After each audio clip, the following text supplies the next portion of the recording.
ఆంధ్రజ్యోతి ఇంకో భజన వార్త రాసింది. ఇవేం హాస్టళ్ళు, ఆ 5 ఏళ్లలో కనీసం 20 కోట్లు కూడా ఖర్చు చేయలేదు. నాటి జగన్ ప్రభుత్వం నిర్లక్ష్యంపై హైకోర్టు ఆగ్రహం. నాటి జగన్ ప్రభుత్వంపై నిర్లక్ష్యం అంటే ఈ 7 నెలల్లో జరిగే నిర్లక్ష్యం గురించి చెప్పలే కోర్టు, మర్చిపోయినట్టుంది అని ఆంధ్రజ్యోతి రాసింది.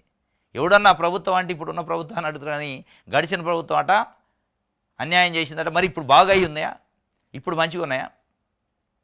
సరే, జగన్మోహన్ రెడ్డి 20 కోట్లే కేటాయించిండు, 5 ఏళ్లలో నిర్లక్ష్యం చేసిండు, గాలికి వదిలేసిండు. చంద్రబాబు నాయుడు గారు వచ్చి 7 నెలలు అయింది, 8 నెలలు కూడా కావస్తుంది. ఏం చేసిండు హాస్టల్స్కి? ఎన్ని కోట్లు కేటాయించిండు?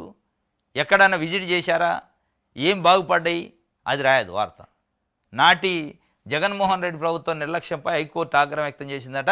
నేటి చంద్రబాబు నాయుడు ప్రభుత్వం పైన ప్రశంసలు కురిపించినట్టు వీళ్ళర్థం.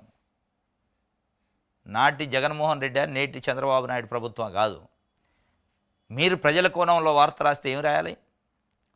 హాస్టల్లో తినడానికి తిండి లేదు, కట్టుకోవడానికి బట్టలు లేవు, నీళ్లు లేవు, సరైన వసతి లేదు, పిల్లలకి పౌష్టికాహారం ఇవ్వట్లేదు, అది ఈ ప్రభుత్వం అయినా ఆ ప్రభుత్వం అయినా అని చెప్పి రాయాలి.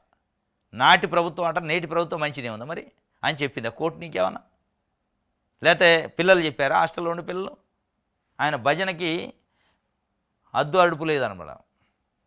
ఇది ఆంధ్రజ్యోతికి సంబంధించి. ఇది ఈరోజు న్యూస్ ఛానల్స్. రేపు తాజా వార్తలతో తిరిగి కలుసుకుందాం. Thank you.